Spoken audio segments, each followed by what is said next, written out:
Hello, ladies and gentlemen, boys and girls, children of all ages, D Generation. I'm just kidding. What's going on, people? This is your boy K Styles here with East. You got a nickname you want us to call you by for this show? Hey, nah, man. I just go by Marquise. I'm gonna keep it simple. You know what I mean? Okay, he said he gonna keep it simple. He gonna keep it simple. So, ladies and gentlemen, welcome to Friday Night Madness, where anything can damn happen. But we still talk about Falcon football around this mud, boy. Hey, Marquise, how you doing, man? Appreciate you coming in and joining with me. Mike gonna be on in a few minutes, so I don't want nobody out there panicking right now. Yeah, we're gonna make it happen. We're gonna hold it down till we get here. Exactly. So how you feeling, man? Man, life is good, man. Life is good. I can't complain. Ready for this? What's it? They not even the Redskins no more. They're the football team. We'll see what they're doing. See how our boys look this week. Okay. Just excited. Said feel good to get that first win out your belt. Just build on that. Yeah. And it felt even better because low key, I watched the Oklahoma game. I was looking at quarterbacks. So on Saturday, I watched the Oklahoma game with Spencer Rattler. Like, okay, maybe. And he ain't looking good. So we need to go ahead and start winning. I was maybe thinking like we could tank or something, maybe try to, position something. But yeah, man. We can't really. Bro. Yeah, bro. We got a whole lot more problems besides just quarterback around here. I hate to burst a few people's bubbles over here, but yeah, we got a lot more problems to deal with. But agreed. Hold on. Yeah. Okay, so what I do here is before we get into the show, I have a special thing I call this. It's the real roll call. That's where we shout out to people. We all got to shout the people out before we start. Like I said, Joseph Thornton in the building. We got Cartier Walker. We got Bobby Boy Zone 3, Xavier Littman. We got Jonathan Bell, Asia Green, Brian Peoples, Sean Wiley, Mo Sets 3. We got Harrison. We got Bubba Gun, Shrimp, Michael Walker, Isaac Crimes, Tel Sports and Gaming, YMO F Jamal, Noah Tyndale. Hey, shouts out to Noah Tyndale, Brandon Kahuna, Justin N. Let's go ahead and get it started now, man. Like I said, Mike gonna be on in a few minutes, so hold your horses. All right, Marquise. Going from seeing what you saw in that Giants game, what is your expectation for this game coming up against the football team? It just sounds weird.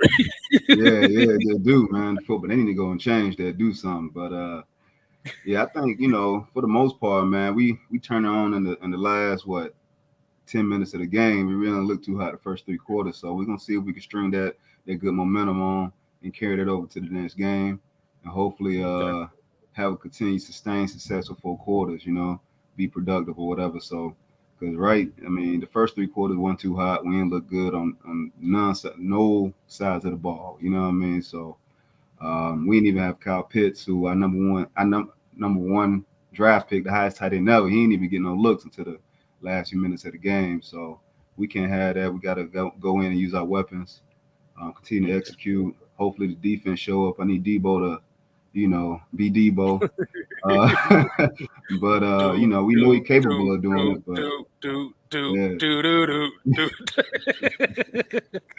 I had to do it. I wanted to do that just one time. I didn't mean to interrupt you though, man. I just wanted to do that one time. Yeah. Oh man, but. Yeah, I mean, like I said, we got our takes from that last game. Yeah, I kind of feel like we should have had more creativity offensively.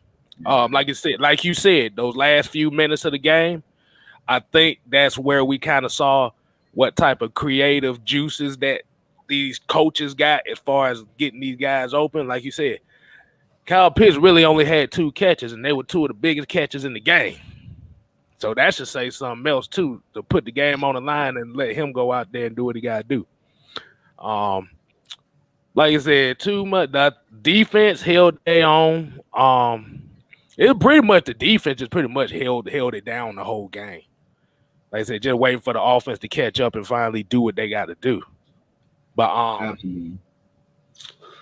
who? Yeah, I mean, besides the defense, I mean, you saw some plays. You know, we had a lot of people out. We should get Terrell back this week. I know we're gonna lose Davidson and Gage, but right. you know, we get Terrell back, so AJ gonna come back. He gonna hold down that side. I seen what they talking about. You know, the football team. Washington's supposed to have Christian Samuel. I know they activated him. I don't know if he's gonna play or not, but you know he can stretch that field. So we need somebody to be able to run with him. You know, and we ain't got nobody but Terrell for real for the most part. I know Moreau's a little fast. He got a little speed on him, but we can't have too many people out here. We can't have Isaiah Oliver or nobody like that type of speed. We're trying to check him. I think that's where you kind of got the safeties at. Like if we looking at Isaiah Oliver, like I said, he is the rover, so he's just gonna play a particular part. That's the true. Thing is, like you said, Chris Samuel is basically their Cordero Patterson. He's what Cordero Patterson do. And speaking of that, hold on. Let me shout out a couple more people. We got Van Terminator, ECW. Appreciate you joining. Connect Rising, Dwayne Body. What's good? Millie Mills, Matt Jones, Andrew G, Trey Hill. All right, but I gotta ask you this question, man. I gotta put you on the spot here. Come on with it. How do you feel? How do you feel about Cordero Patterson and his role in this offense so far? And how you feel about his impact? I mean, he's been a pleasant surprise. Nobody saw this coming. You know what I mean? Like nobody. You know, when you got signed, you didn't think much of it. He didn't really move the needle, but he's a person that's shown. You know, like throughout his career, he's kind of been a journeyman. But hey, better late than never. You know, so he's Max. He's taking advantage of the opportunity he got. He's been a playmaker. I still think, you know, as far as running the ball, like he's explosive, but we still gotta, you know, get some boys to carry somebody to carry that rock and do something with it, you know. But he's a Swiss Army knife. He do a little bit of everything. He can catch it, you know, catch out the backfield. You can line him up in the slot. You know, he doing it all. He returning kicks. Hey, that's what we need. Though we need versatility, you know. Right. Especially when our salary cap the way it is, we need people like that could fill multiple roles. And be productive in multiple areas. So that's big. Hold on. I want to hear you say that one more time for the people in the back. Say it one more time. Yeah, for the salary cap. We're going to need people to come in that's going to be able to do multiple things that can be productive in multiple areas, not just we got somebody that specializes in one thing. So Cordero Patterson he's showing you like this is what you need. Right. This is what it takes for a team to be successful, especially when you're going to have high caliber players like a Matt Ryan, who, regardless of what you think, he getting paid as a top tier quarterback. You have other people, Debo, you got Grady Jarrett, other people that's getting paid as well, commensurate with their. Whoa! What you smiling for? Huh? Well, what you smiling for? Why not, man? Life is good. We're supposed to smile. What am I supposed to be doing, man? What are we supposed to be doing? Whoa. I heard something. Before I'm having computer difficulties right now, but before I restarted my computer, I heard somebody say something about Isaiah Oliver. So what exactly did you say about Isaiah Oliver? I said we can't have him on speed. We can't have him on a fast guy. He's solid. He's doing the thing. He been steady, but we can't put him on Samuel. We can't put him on the other wide receiver they got. I can't even think of his name right now, but you know, Terry? Anybody that can stretch that field. Scary Terry. Scary Terry. There it is. You know, we can't put him on nobody that can stretch that field. I would highly advise it. Okay. Right. I got to test you just a little bit. Y'all know how I feel Oliver, boy. I might be on the West Coast, but I'm from Macon, baby. I know about it. I know about it. You know what I mean? I know about it through and through, baby. I'm thorough. Hey, man, it's all good, man. 7-8, baby. But this is kind of an interesting game for me because I kind of have a special affinity for the Washington football team because as I probably never told nobody this. The first NFL training camp I ever went to was they were the Redskins at the time, so that's kind of introduced to a lot of players and stuff. But man, Isaiah Alba, I don't think Isaiah Alba necessarily gonna have to really guard them. We got we got to talk like you said.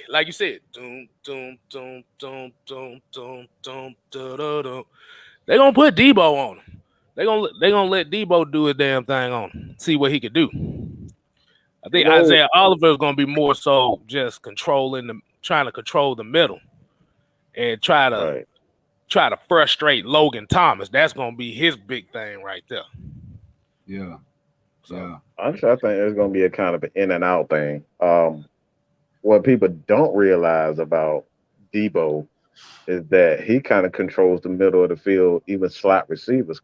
What you can't do, I actually like the fact that Isaiah Oliver is in the middle because he, kind of like it's almost like an in and out thing. You got to be perfect with Debo, Fourier, as well as Isaiah Oliver. You can't throw the ball in the middle as much because now Oliver is showcasing that he can be a very good corner. And now you got Fourier, you have Dion, who is Dion, and like you don't want to get in the habit of throwing the ball in the slot against him because he, as we've seen before, he can take a pick to the house at any given second. So like honestly, I would rather have guys. I think what you want to do is throw outside with the Falcons. I don't think you want to test them in the middle. I would definitely. That's what you kind of seeing that with what they doing with Fabian Moreau and TJ Green. They just testing the outside. A lot of teams aren't beating us with a lot of things on the inside because you got those guys, Isaiah Oliver and the safeties. They're doing amazing right now. They're not giving up a lot of big plays. So it's like I hear. You don't want to try, you don't want to leave Isaiah Oliver on the outside. But right now, man, I don't think you want to, I don't think you really want to go in the inside too much. These boys playing absolute great ball right now, man. I think this right now is a pivotal time. This is a pivotal moment for the defense because this string, we really haven't faced too many, we haven't faced any great quarterbacks, anybody that's really going to scare you. So this week we got somebody here where they can kind of gain their confidence. They can go in and perform, and I mean they facing a backup. Even though he's he did okay a game or two, but he's an NFL quarterback. But we should be able to have our will and exert ourselves with no issues. All right, Noah, what's going on, man? What you got on the tape? Ooh, I just got back from work, so give me a minute to set myself up. But okay, you good? You good? It's fine. Just gotta keep the dogs quiet. Just gotta get used to getting back resting. Hey, I know the feeling. They already talk about Mike talking about he got the wrong avatar. I know. What's up with that, y'all? Whoa! It ain't that hard to change the avatar. I know. No, we're not doing this tonight. It's not pick on Mike. That's not y'all not picking on me tonight. Man, push Mike. I heard that in the back. Yeah, and Anime sitting over here tripping again. Nah, Anime. I'm always the butt of everybody. Just Mike, you don't know what the hell you talking about. Well, please. And now they're picking on my avatar. Maybe I want to be Magnus. Maybe I want to be Magnus one of these days. You know what I'm saying? For some super promos. You know what I'm saying? Exactly. Hey, Money Man, what's going on, man? What's going on, man? Hey, man, what you got for us, man? How you feeling about this matchup? And how did you feel about the game last week leading up to this matchup? I finally seen some life. And just like even though it was a close game, low score game, that just showed our defense like that. And I believe the offense have a little more to work on because you got Kevin really, he just don't look right for some reason, like I don't know what's going on. He might be going through something mentally and ain't talking to nobody about it, but there's something going on, man. I ain't never seen him perform. I ain't never seen him perform that way. Who? And Calvin really. Mm. But otherwise, I'm proud at what we seeing. I'm seeing now. We look like we got life now. But it's just certain players that just don't look right. If they going through something, talk to some kind of counseling or something. Something ain't right. So do you feel like it's that transition from being number 2 to number 1 is something that he got to get used to? Because that we have to remember, when you're used to feeding off of Julio and now you're the main guy now. That's 2 totally different mindsets. And a lot of players are really not ready for that right away. Exactly. Not saying that Calvin really won't get it straight, but as of right now, you can kind of tell that he has to make that adjustment. Now, like I said, now the coverage rolls to you now. Now, I believe this week and the coming forward weeks, I believe he gonna progress, but I believe like just starting off dealing with that role, it's a lot on him, because at the end of the day, even though he probably the captain of the receivers, a lot of weight is put on him and a lot of responsibility is put on him. He's the elder. He's the OG now. Yeah. He's still young. He's still young in the game, and now you the OG. Like I said, that's a major step. But yeah, Marquise, what you got to say on that, man? No, I was just gonna agree. Yeah, I mean, he going from being where defense is not game planning to stop him, as opposed to Julio being the focal point of the offense, one of the main focal points where they game plan. Nobody really game plan for Calvin, really, like predominantly. So he was like a secondary target. Now, like you say, he's the primary. And so even if they're going to do that for him, we need to scheme some things. I mean, the offensive coordinator got to earn his money. Everybody got to earn their paycheck at the end of the day. So the offensive coordinator, we got to scheme, do some things, get him open and get the ball in our playmakers' hands, whether it's him, whether it's Pitts, Patterson, whoever. We got to be able to. We can't let the defense dictate what we do. We got to dictate what the defense do. And for the people that might not know what we just talking about is Calvin Ridley has permanent tickets to the This Is It tour, moonwalking. He said this is but like I said, that's where I think I see a lot of people talking about that, because if you saw that Giants game, you saw those first 2 drives where they was trying to give it to Calvin Ridley to get that first down. You kind of saw him back off. He gave up. He didn't want to get touched. And like he in prison, he's scared to get touched. He think he in jail. but listen. Hey, yeah. The Giants, this the healthiest the Giants been in years with Saquon Barkley and everybody back.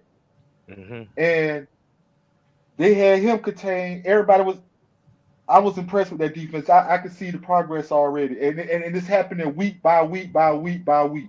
He bringing in new guys, trying them out with here. If they don't work out, your ass gone. Simple. Your ass is gone. But again, a couple of these other comments. I'm gonna get y'all take on some of these comments. Let's see what we got here. Oh, workflow Dre really had to throw it in. He talked about Julio back to not playing. Yeah, it didn't take long. Get used to it, Titans fans. Yeah, you better get used to it. That was it. I think, like I said, really reason Julio gets hurt so much because he's way too big to be running like he do. And it takes a toll on him. But like you said, not our problem no more. Yeah, both of your receivers. So yeah, y'all about to say Ryan Tannehill gonna really have to earn his paycheck this week. Let's see what it said. Yeah. Giants had 10 days to prepare for Atlanta. No excuses, we won. Okay, so I got a question. There was actually some rankings that came out today. I think I think they were saying like the Falcons offense, passing offense right now is ranked 28th in the league. Oh no, wait a minute, it's 27th in the league, running 28th, 19th defense. And I think against the run, I think we like 22nd. Do you think it's time to? Do you think hearing stuff like that? Do you think it's time to push the panic button? And I see quite a lot of people doing that already. Like, oh Lord, like, what happened to the Falcons that was throwing 300-400 yards a game? Keep got to tell them, man, this is a whole different coaching staff. That's not what they're about. I mean, whether they're about it or not, they don't got the personnel for it. You know, Right. we got no wide receivers that can get open. Other than Ridley, he a George Lee, he get open. But other than that, they need to be seen. And then another thing is, that's why we lost a lot of games, because we was too predictable, because everybody was looking for the pass. Now we got a run game as well. So, I mean, I wouldn't go that far to say we got a run game, though. I mean, they do okay, but we ain't really. But I think what he's saying more so is when we needed the big runs, we was getting them in crucial times. So it doesn't really show up in the stat sheet like that as far as having a great running game. But like I said, when you start getting those 10-yard runs in the clutch and stuff like that, this is the different. This is a difference than what we had last year, where we couldn't run through a fence if it was cut open. Yeah, we ain't had a run game. Like, we doing more running. We doing more running than passing now. Exactly. I also How do we get think up? that's a. I also think that's a product of preserving Matt Ryan's career. Mm-hmm. I think now he doesn't have to do as much. He doesn't have to go out there every single week and be the hero. And that's what he's been doing ever since he came here into the franchise as a rookie. It's like, all right, well, here's the offense. Throw for like 4,500 yards every single year, and we'll see what we can do after that. But then they never had a plan B. Now we have a plan B in action, and now we're seeing that progress. Mm-hmm. Now we're seeing our two running back sets like we had in the past with Tevin Coleman and Devontae Freeman. It's just now they're coming in different ways. We're getting yardage in different areas of the field. And now we're able to stop teams on crucial downs. Exactly. So I want to be able to win in different ways and just having to rely on passing. Exactly. Hey, so it was a little interesting wrinkle we saw last week, and I know y'all probably heard the news as far as they're talking about moving Felipe Franks to tight end. I had to be convinced about that too. He got in one play of the game as a tight end. Yeah, because apparently what it sounded like is Arthur Smith kind of went up to him and basically said, we can still make you the third string quarterback, but we want to get some looks at you at tight end as well. I guess so. It's saying like just in case, okay, if he's in the league and he don't get no quarterback time, see now he's learning another position to where he can get some money. But my question is, why does it take you, all the off-season training camp, everything like that, preseason for you to come up? Why you didn't try this out during the preseason? We can't be experimenting during the regular season. This is, it's live action. Bullets are flying. We got to be able to make somebody to come in that's going to make plays. You can't be having like somebody with a trainer wheel on. Like, okay, well, this is how you block. This is how you do X, Y, and Z. I don't really understand like what the coaching staff, like the desired intent. Only thing I could kind of think of is hope is maybe they trying to do like some kind of psychological, like whatever, like, say, well, we're going to put him at a tight end, make other teams not think he good, and then cut him and stash him on training. I don't know. I mean, on practice squad, but it don't make sense to me. I mean, that makes sense. What you got on that? Oh, no, go ahead. I was thinking about a little bit. We got to remember at the end of the year, we're losing Hayden Hurst because we declined his fifth-year option. So we have Pitts. We're going to have a hole there at the second tight end position. And Felipe is not the terrible option because he's a quarterback, right? And sometimes quarterbacks at a tight end position I mean, we've seen this with Logan Thomas, where Travis Kelce was a former quarterback. So it's like knowing that position from a quarterback standpoint and from a tight end standpoint, which he has that, like he's got a sibling that plays tight end too. It might have a big factor. He's a big frame. You know, he'll probably know how to block.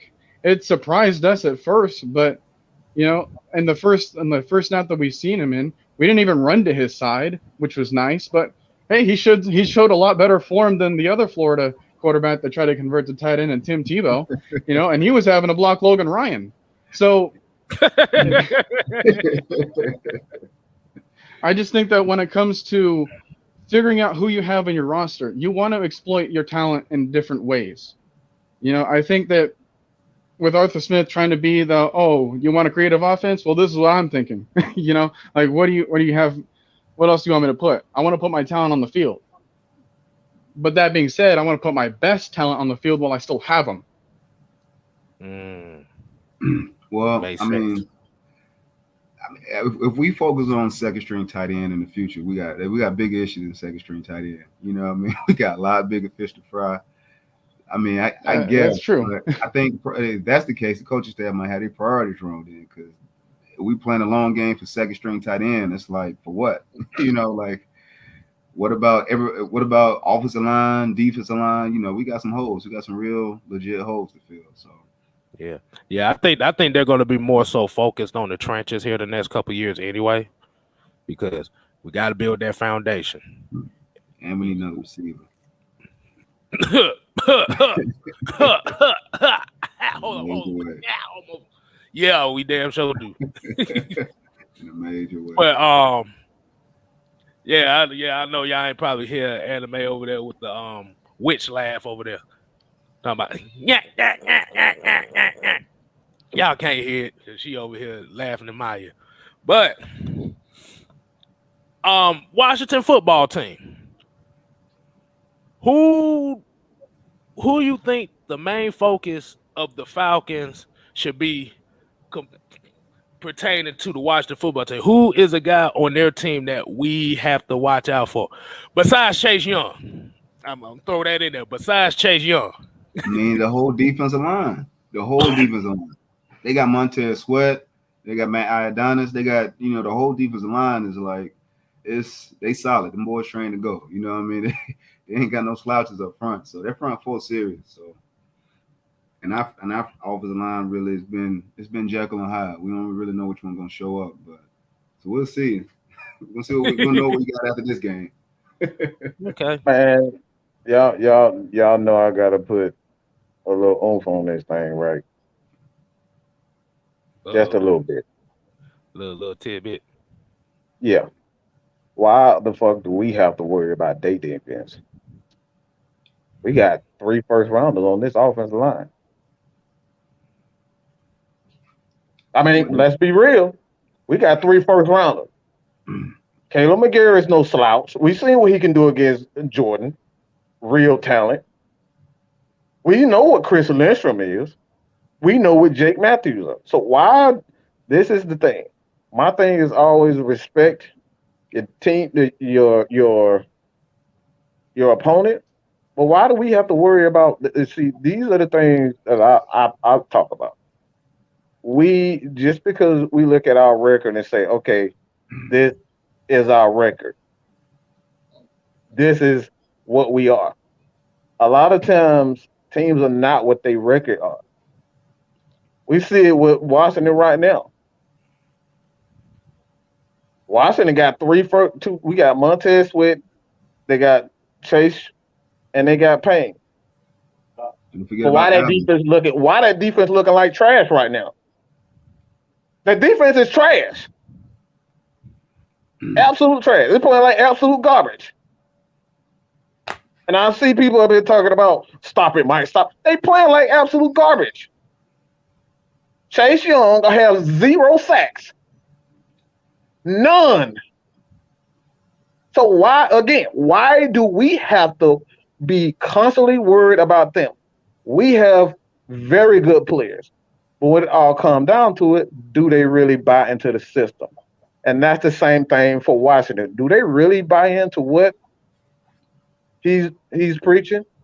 Because the defense isn't really playing up to their capabilities. It's the exact same thing when we talk about Tack McKinley and Vic Beasley. Did they really buy into what Dan Quinn was preaching? So, like I said before, this is just me throwing that out there. I'm tired of sitting up here respecting our damn opponent. Forget all that crap. At the end of the day, we got something to say too. We got a Grady Jarrett who's an absolute freaking monster. Dante Fowler is playing well right now. Ogum Deji, Dion, Foyer. Those are hell of a players. Matt Ryan ain't no damn slouch either. Camarelli ain't no slouch. Kyle Pitts ain't no slouch. I don't know if I'll say hell of a players. They solid, but I don't know if I'll say they hell of a player. You trying to tell me Grady Jarrett isn't a hell of a player? Grady, yes. We give Grady that. Grady, but this year, 2021 Debo, no. Debo hasn't made an impact play since this year, since this season started. You sure about that? You sure about that? What is he? I just asked a question. Are you sure about that? Because we're talking about what is the definition of an impact play? Are you talking about interceptions or sacks? Okay, I get what you're saying. I get what you're going with that. No, it's bigger. He's leading the team in TFLs with 3 already. Yeah, right. Won a game. So it's the definition of what impact plays are. So, impact plays ain't. I think a lot of times, and excuse me for that, but like a lot of times we get blown away by sack numbers. He got 9 sacks, and we've seen this time and time again. We guys like Dante Fowler. You can throw Leonard Floyd out there. These guys, even the Ray Edwards. Everybody remember Ray Edwards. They have all these big sack numbers, and then they go into free agency, and then they go to a new team. Yannick Ngakoue is another one. They have all these 10 sack games, then they go to another team and say, "Oh man, how the hell he get 10 sacks? This dude can barely get to the quarterback now." So it's the definition of what are impact plays. So that's a question I want for everybody to answer. Well, I can answer that. Most of the impact plays are really the plays that don't show up on the stat sheet, like holding your contains, playing your gaps. Like you said, tip drills. Not the music video. We talking about tip drills. Must be asking, but ain't that face. But like I said, it's usually and you have to also look. It may be like certain plays where you might see Debo lined up opposite side of slot receiver and keeping up with him. And like I said, Foyer doing the same thing. Like I said, a lot of stuff don't get showed. A lot of impact plays don't show up on the stat sheet. Like we see the ones like with sacks and interceptions and tackles for loss. Right. That's just like saying with Grady Jarrett. Like you said, if he would have had Grady Jackson next to him, right. That's the definition of. And before everybody get their opinion, there's the reason why I say it is because that's what the media gets so blown away by. It's like when you talk about guys like LeBron James, LeBron James is so much more than just a big body. Like he's a guy who can pass the ball. Like he commands a certain amount of attention. Like these are the small intricate details that we talk about in sports that a lot of people just don't pay attention to. You know, like Kevin was saying, having a Grady Jackson in the middle of the defense to eat up 2 blocks, 2 men, and then you leave Dante Fowler on one-on-one. Like 9 times, I say at least 5 times out of 10, he gonna get to the quarterback. And that's like these are the small intricate details. So it's not so much me, you know, like trying to. Like my point is, I just want everybody to focus on the small intricate details of football because I think that's where we lost so many games last year, not falling on the ball when it. You know what I'm saying? Like things like that, and that's get lost. Yeah, I'm with you. I think, I mean, for the most part, though, the reason I was saying, like, I wouldn't necessarily classify them as hell of a players because there are certain ones, based on their performance this year, like Debo, I mean, Debo he's a hell of a talent, and he has capability, and he's performed at that level before. But in this system currently, he hasn't really excelled. And that, I know he there's no point out. He leads the league in tackle for loss. Our team in tackles for loss, which signifies that we don't have any pass rushers getting back there. They're getting pressure, but if he's leading the league in tackle for loss, what about Dante Fowler? What about our other, I know Don Davidson is out this week, but other people that going to step up and help, Ole and everybody else. What is your I hear you, but what is your expectation? Because I think that's where a lot of people have different opinions of what, because for myself, I can speak for myself and Kevin, is that tackle for losses, being able to command double teams, batting the ball down, those are huge plays. You know what I'm saying? But those aren't the sexy plays. So what is your definition of impact plays? Well, I'm gonna just say impact plays because as both you and both y'all stated, that there is bigger than what's on the stat line. So things that not necessarily change the game, but have an influence on the game. So if he's doing things where, if he's covering that slot receiver, if he's covering that slot receiver, if he's able to drop down and drop back in the zone, if he's able to, rush the pass and do those things have an influence on the game and hopefully a positive influence.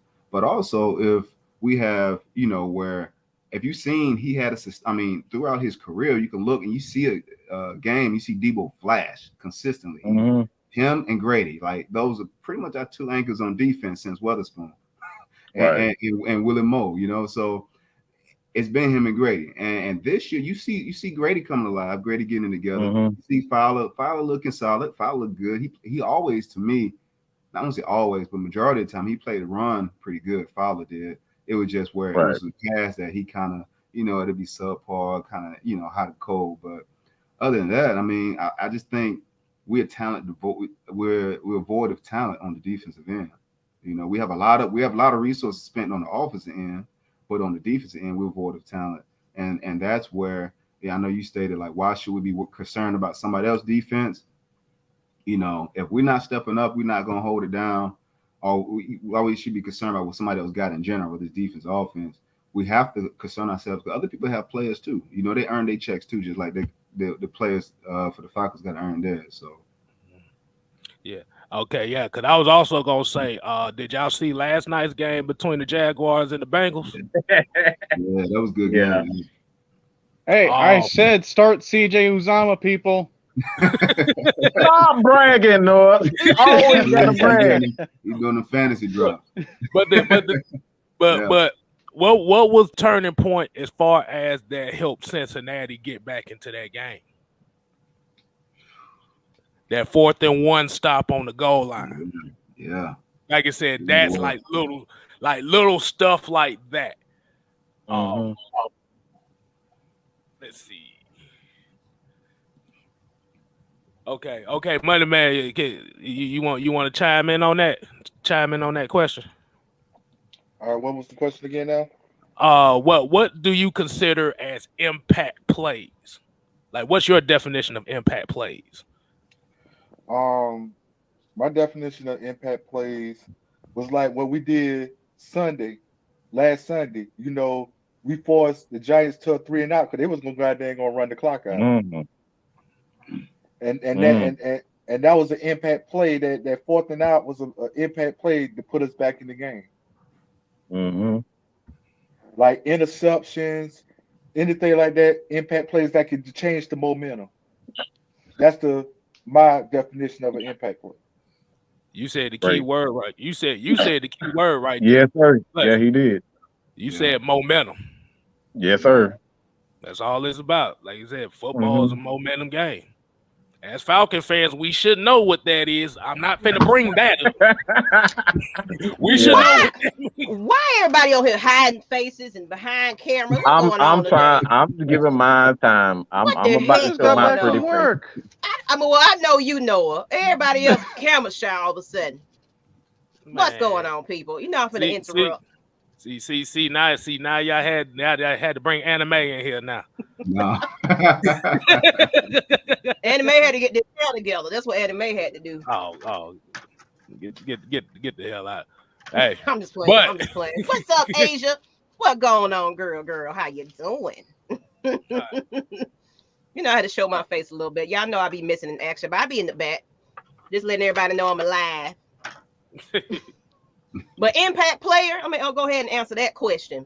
On impact play, is any play like you said that changed the momentum and goddamn just put some points on the board, as well as get in the red zone and score? How about that? Because there you go, Miss Maggie. That's what we're waiting on. Hey, everybody give her a round of applause for that. I'm just saying. Just get it on, people. Hey, everybody put fire in the chat right now. Thank you, Money Man. Thank you, Mad Mike. See, I had to come in here and change the game up because y'all in here hiding behind cameras. What the hell? Good afternoon, Bobby. Good afternoon, Jonathan, Antonio. What's up, y'all? Quint. I just had to come in here and just, show my face a little bit. I'll probably be back. I might feel like coming on camera every now and then.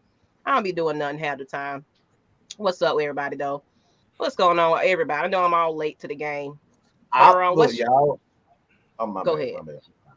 Nah, like I said, my thing here is to challenge everybody. You know what I'm saying? We got to be challenged as fans. We can't just have our own personal opinion. I want to challenge the way, or just want to understand what Money Man, you know what I'm saying, with Marquis, like what everybody know, how everybody thinks, because like we can't be true fans or learn the game and really cheer our team on if everybody got the same viewpoints. You know what I'm saying? So that's my thing, bro. Like that's my thing. So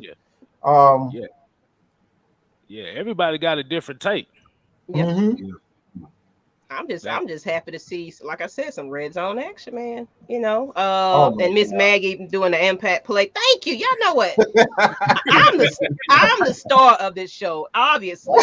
Everybody happy to see. Hey. Man, Mike got something to say. All right. Hey. Don't make me all over the video. Dancing. Oh, I got something to bring up. Let's get on this. I don't know if y'all mentioned it already, but this Dean Pease interview, man. I know, Matt, Mike, you got in on it, but how do y'all feel about Dean Pease putting up and supporting our coaches and team better than we are as a fan base? What do y'all feel about that? Man, that interview was epic. I can say that. I'm going to replay that about 50 million times because he was fired up. And that's the coaching. That's the culture change that we need to see. Definitely. I think I just found my new alarm clock with that. I just hit the sound bites. Lord have mercy. I just get you fired up. Oh, it do. Definitely. Boy, if he would have been cussing like who's the coach that used to cuss all the damn time? Coach that used to cuss all the time. Well, if that was Dennis Bruce Green, Arians kind of does. Dennis Green, I want to say more. I want to say Jim Moore. Oh Lord! You talk. And I like the comment. Jonathan Bell said. I'm gonna go back to Jonathan Bell while y'all figuring that out. But I can't believe not one person told authors congratulations on the win. Absolutely. All the headlines was, it was an ugly win. We struggled to get something. It was just like all negative. It was like, God damn it, didn't we just win a game? Can we have one happy highlight, please? I'm grateful. For all these people that were just like, oh, hey, I just want to see our team win. Well, you got it, and then you're crapping all over it. So you get what you get, and you don't throw a fit. That's what I've heard in childhood. I'm saying, to me, doesn't it mean? I mean, a win is a win, right? I mean, it's getting you closer to the playoffs, right? I mean, I'm just trying to figure it out. Make it make sense to me. Allegedly. Yeah. Allegedly. Hey, let me say this one more time. NFL has 3 statistical categories in the standings: wins, losses, ties. Let me say that again. Style points and all that. You got to do a wins, losses, ties. It doesn't say ugly wins, pretty losses, asterisk. You know, asterisk. There's three things: you win, lose, or tie. I didn't want to put that out there because we still got folks out here talking about ugly wins. I like, bro. I rather lose. Exactly.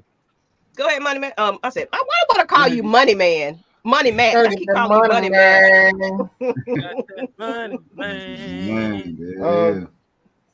This is like I said, and they are a talented team on like offense and defense.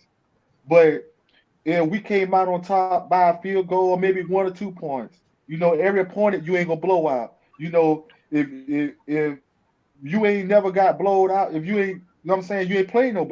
My coach always told me, if you ain't never got got your ass, you got me so dang on nerves, I don't know what to say.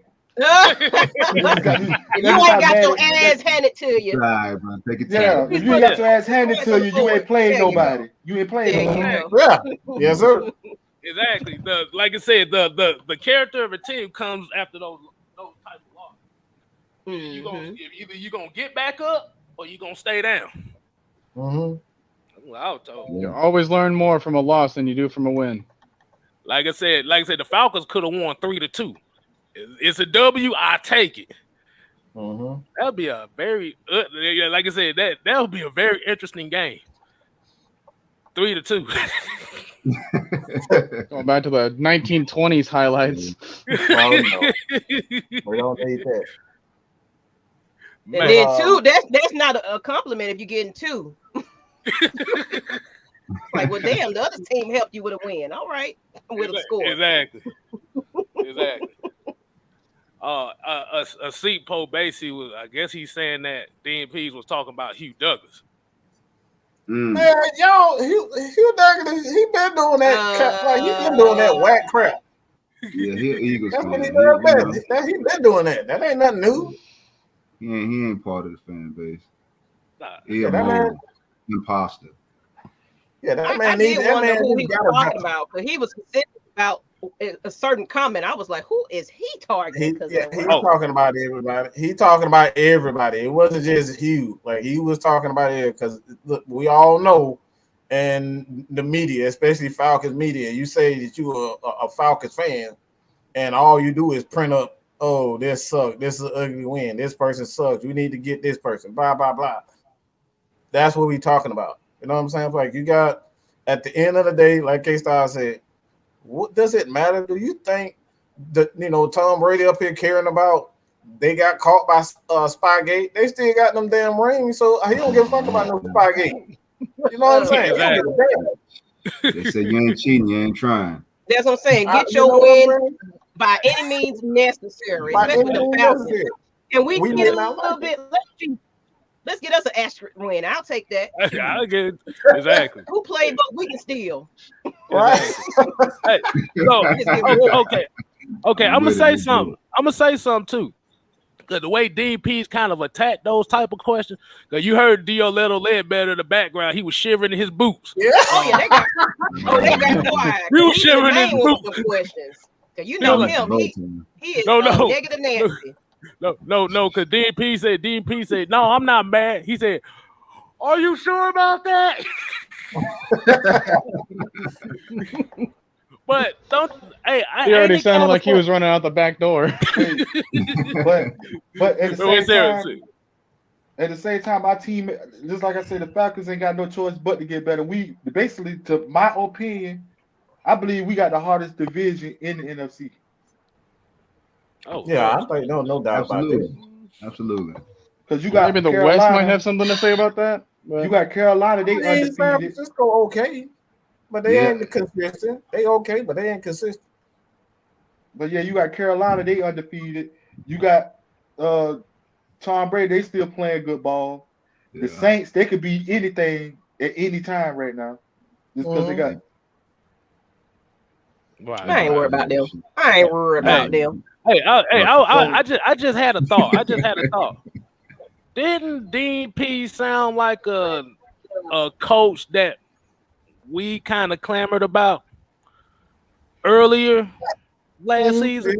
Yeah, I've been. Yeah. Didn't I tell you we need that style? Didn't I tell y'all we need that style? I've been telling y'all for the last 2 years. Hey, so for the people that don't know what we talking about, is that was very Rex Ryan-ish.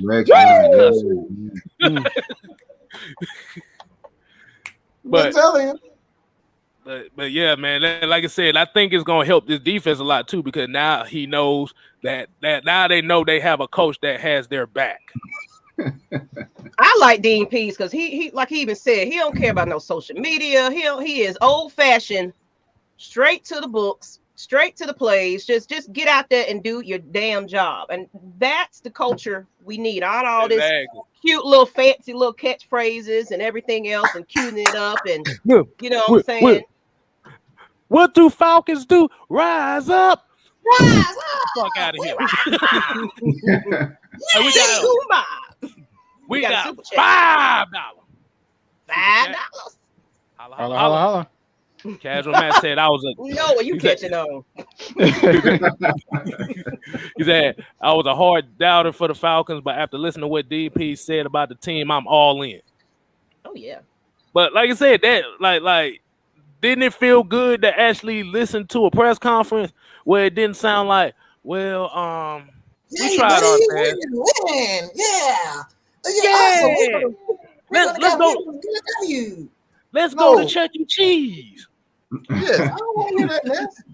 I want to see somebody bite them. I want to see somebody bite them. I want to see somebody get bit. I want to see somebody get stepped on. You know what I'm saying? I need to see somebody get cussed out. I need to see D-Led shaking and shivering in the press conference. That's what we need. I'm tired of it. Boy. I'm tired of everybody bullying my damn quarterback, and the coach never says anything about it. I need one of my players to step up for Matt Ryan. And like I heard what you said about Matt Ryan. Look, you're not gonna keep talking about my quarterback. I need them to be crying I need them to be crying like T.O. did for his quarterback. You know what I'm saying? We need that. We need some emotion. I'm sick of it. You know what I'm saying? Cry. I need to see all that.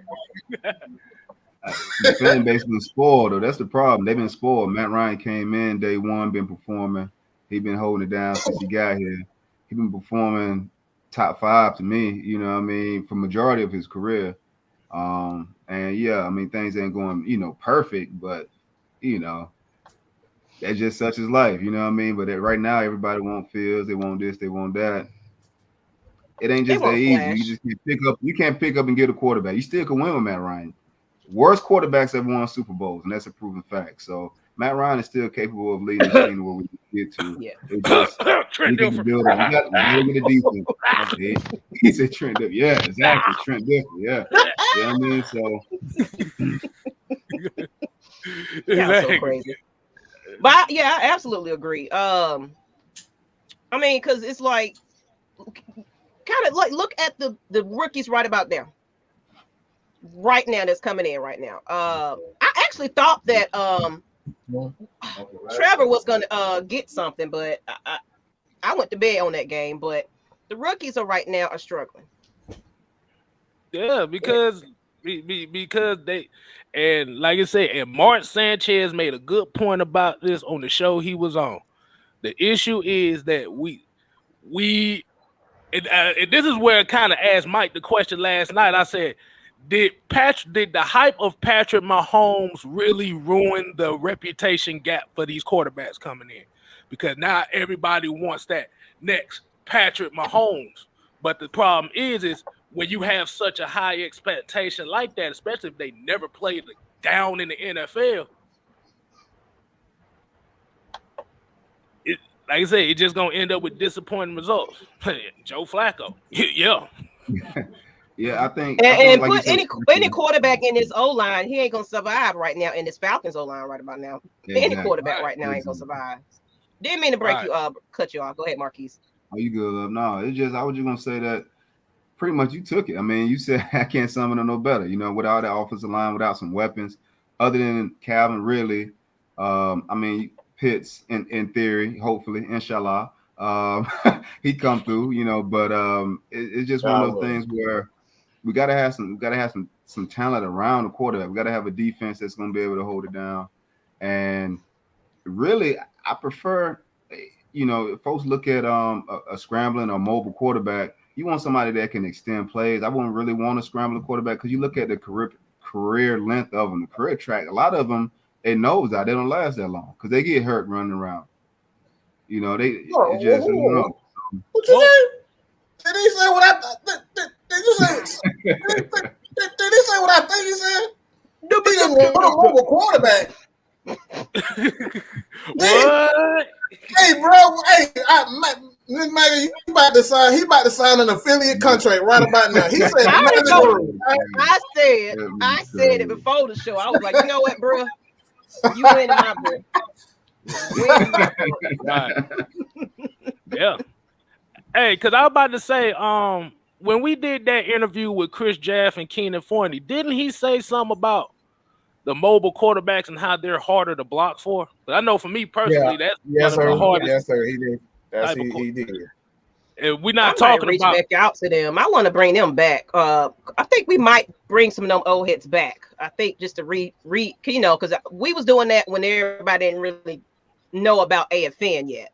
But I think we need to reinvite them now that we got a little audience, because y'all missed out on some gems of interviews. Y'all go back to that playlist, look up our previous interviews with some of our legendary greats of the Atlanta Falcons team and some, you know, some journalists and everything for the Falcons. Definitely check that out when y'all just get bored one day and want to check out all. But now, I'll give y'all a little disclaimer. This is when we were starting, so everything ain't polished and ain't it ain't perfect. Internet cutting off, and everybody going in and out. Exactly. we sitting here all nervous and shit. We like,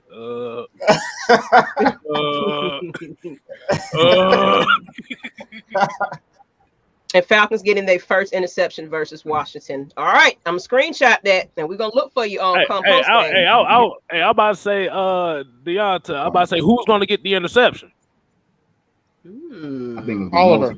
It's gonna be at least 2, maybe 3 picks. Got you. Yeah. Plus with the pressure. Sheffield.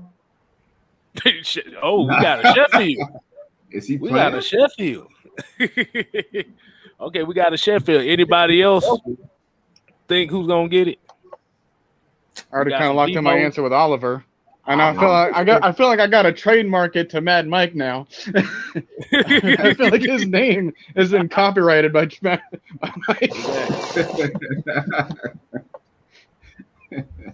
I say Deron Harmon. I say Deron Harmon might get it. You think like taking a deep shot? The same thing, No. What's gonna happen? Like they might take deep shot, but I think it's gonna be on one of them intermediate dig routes that he might jump on. You said Debo. Yeah, I can see that. If they try to do like an angle route to McKissick out in the middle of the field. Oh yeah, and just jump on. Mm-hmm. But it'd be so funny as hell if Steven Means get the first interception of the season. Don't you do that. Don't you do that. It'd be so funny. Don't you do that. Hey, you never know. Like you said, if the Falcons get pressure, they gonna try. Tyler Heineke gonna try to dink it or dunk it. Lyrics mom said Tyler Davis. hey, AJ Terrell coming back? Yes. Yep. But I don't think they're gonna try. Yeah, he was cleared. No, he been in practice the whole entire week though. He ready. Yeah. Yeah, I'm talking about Washington. I don't think Washington gonna try him like that. Oh, okay. Yeah, Brady didn't even try him like that. Like he tried him twice, and that's how he ended up with one of the concussion. That's how he ended up with the concussion. I'm gonna need the Washington football team to. Every time I look at that WFT, I think of what DTL. What That's the what I fuck? be thinking. Hey, that's what we're gonna call him too. We're gonna call him the Hey, what the who their fuck? quarterback? Who Washington quarterback? 6 foot Tyler tall Taylor Heineke. Oh God! Listen, Rivera need to get Cam back. And do I what? don't think- That's his buddy.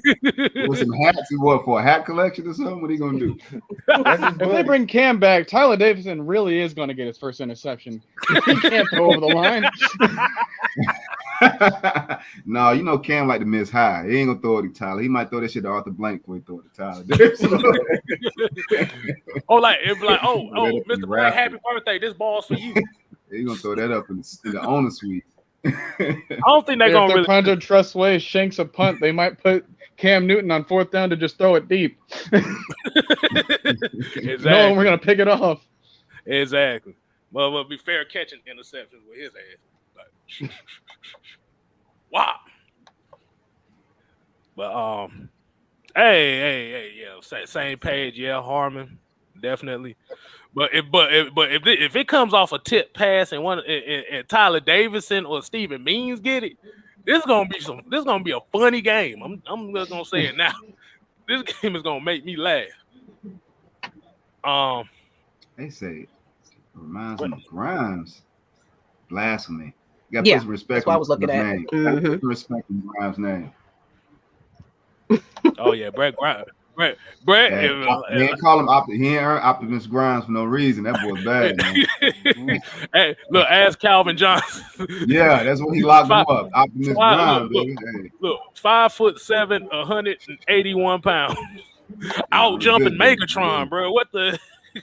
Hey, yeah, Grimes was. I'm kind of in my feelings. I'm kind of in my feelings. Why all of a sudden everybody want to call Isaiah Oliver name?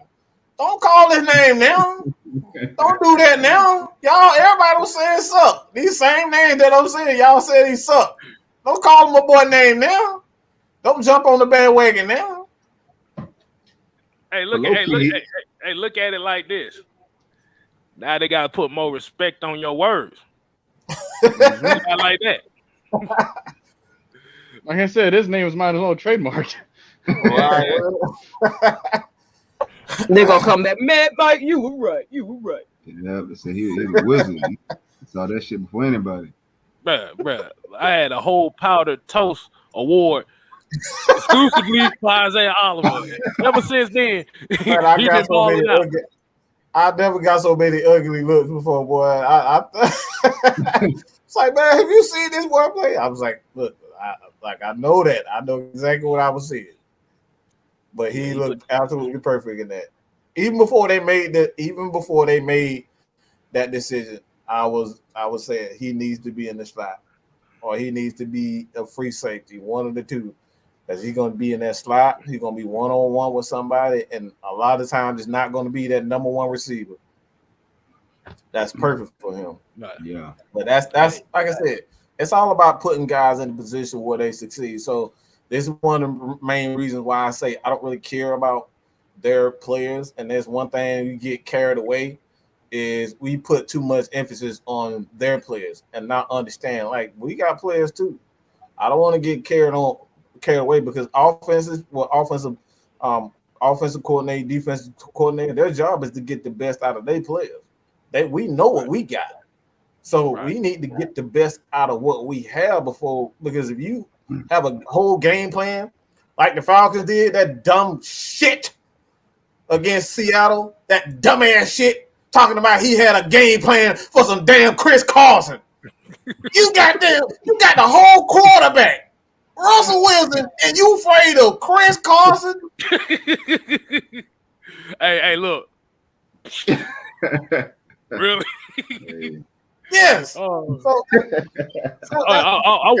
to hear about being afraid of their players, things of that nature. Like I said, I know they got great players, but when we focus on what we can do and getting one-on-ones for our team, you know what I'm saying, and get the most out of our players, everything else will take care of itself. It'll take care of itself. We got to get the most out of what we got. We got to get the most out of Kyle Pitts, Marquise. We got to get the most out of Calvin Ridley. We got to get the most out of Chris Lindstrom. These guys are our stars, so we got to get the most out of them. So that's the main reason why I say we can't be so focused on their players and trying to stop their players. We won't get the best out of our players if we go out like that. All right, we And got give a shout out to A Wolf. You. Hey, Wolf. We got a 99 super sticker. Holla, holla, holla. Definitely appreciate you. And I wanted to hit Maffi's question. He was talking about what if Means or Davidson run it back for a touchdown. Shit, goddamn, that's 7 points for us. It's gonna be funny as hell. But it's 7 points. I think if Steven Means scores get a pick six, I wonder how he gonna celebrate, because he's usually celebrating everybody else stuff. Oh, that'd be the funny part. He wouldn't know what to do. Hell, I wouldn't know what to do. Exactly. Yeah, look, yeah. He forgot all about Russell Wilson, who was literally one of the top 3 quarterbacks in the league. Yeah. Right. The fuck is you talking about?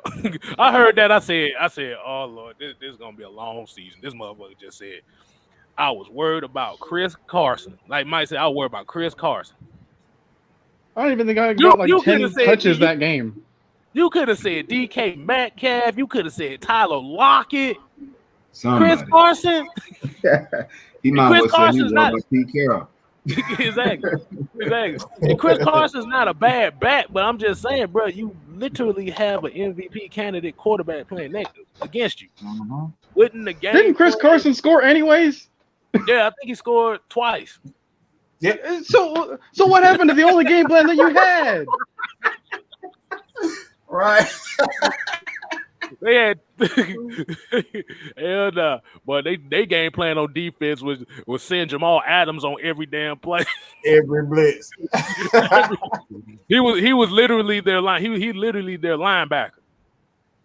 That's why he wanted to change his position just so that he can get paid like those other players, because safeties don't get that much love. No. When it comes to their contracts. Right. So I think he wanted to get paid like a pass rusher at one point too.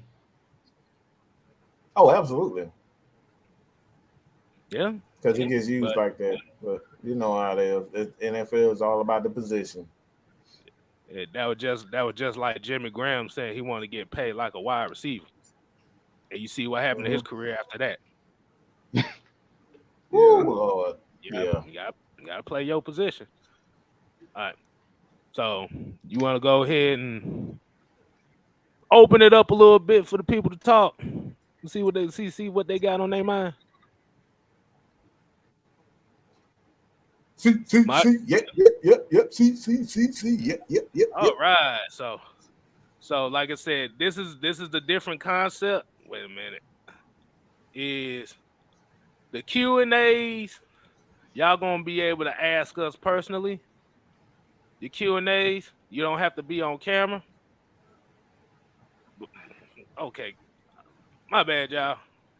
I don't know why that thing keep popping up. Talking about Donald Trump. Get the fuck out of here. He hacking the world. Yeah. Yeah, Tony Wright said, yeah, Keanu Neal blasted Jimmy Graham's overrated ass.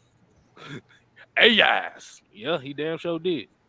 So we got the link in the chat. So if y'all want to go ahead and come in and get your thoughts off, ask any one of us questions. Hey, we might have a question for you too. So welcome to Friday Night Madness. But until then, let's see.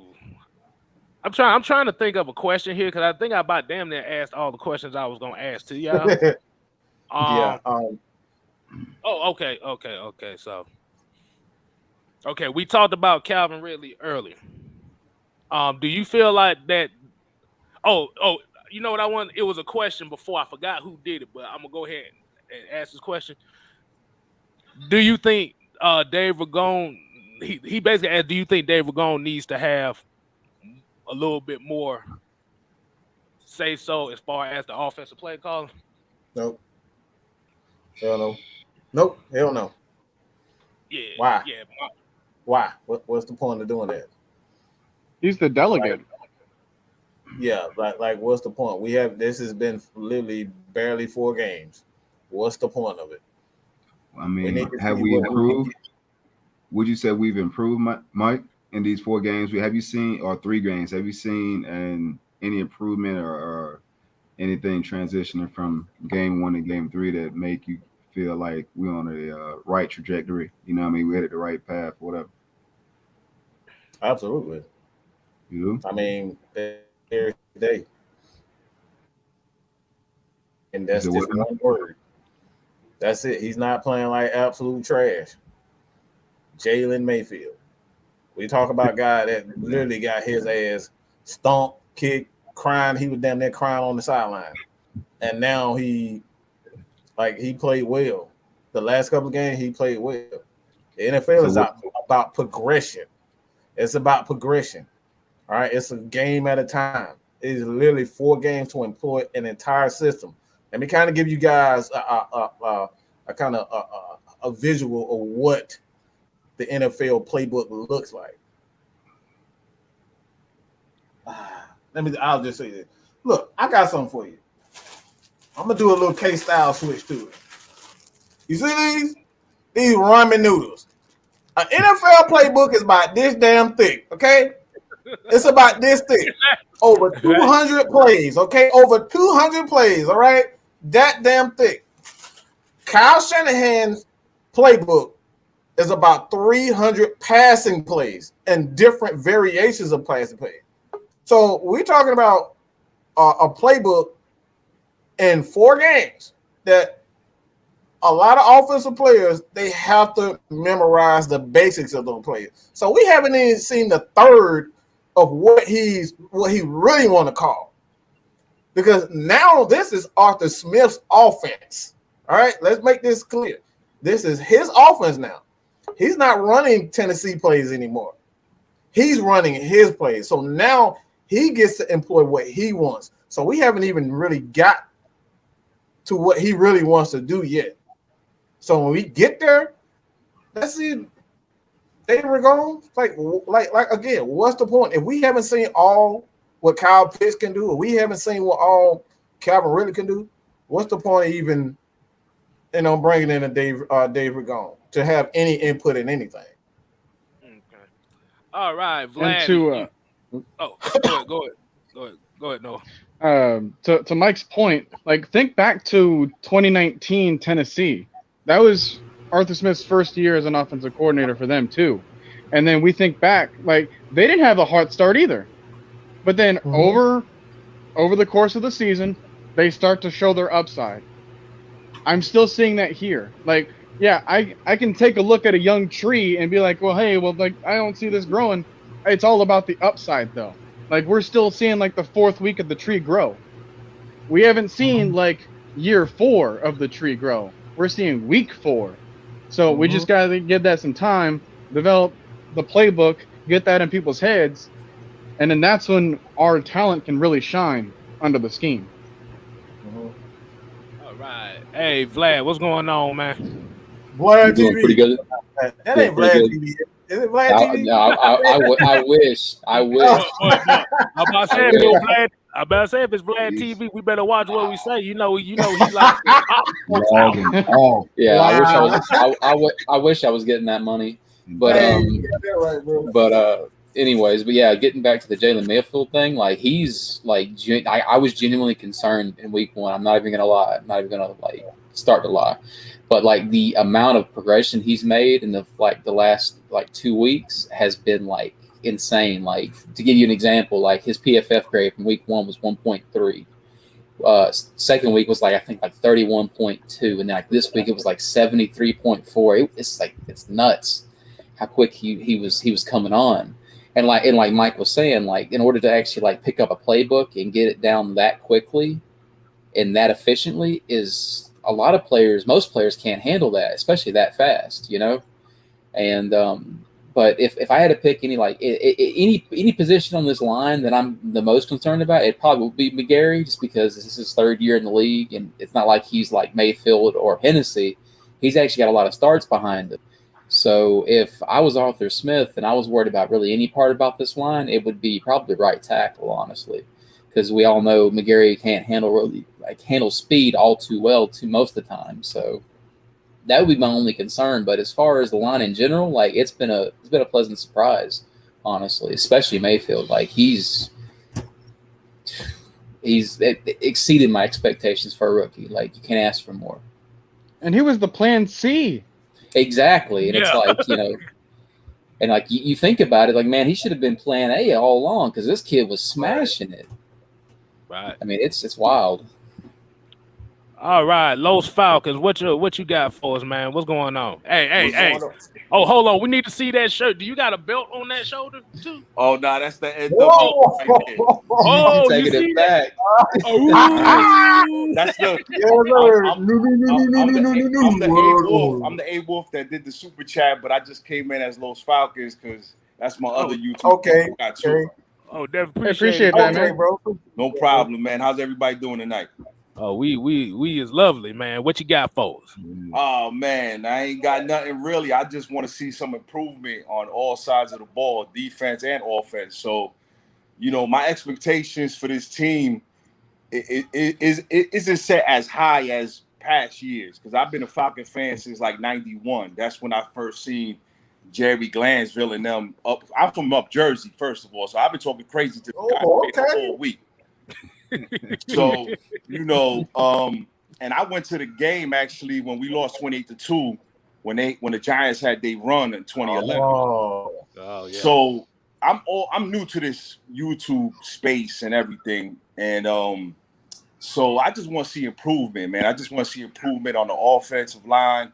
I want to see improvement, obviously, on the secondary. Everybody's concerned, but I think that we're going to turn the corner, man. I think we're going to turn the corner. We just got to be positive and just support the team in good or bad. We got to support the team, man. So that's all I got, and man. Shout out to everybody, man. Shout out to everybody on here. I don't know a lot. I'm new to the Falcon community, but shout out to everybody. Everybody doing their thing. So support always. Glad to have you, bro. Appreciate it. Glad you found us. Exactly. Yeah. Definitely. All right, Popcorn Movie G, man. What you got for us? What's going on, man? What's going on there, everybody? Just wanted to chime in and had a quick question. I basically wanted to ask, how do y'all think about the defense switching back and forth between man and zone? Because the last couple of games, that zone receivers been wide open. So I just wanted to get y'all perspective on that.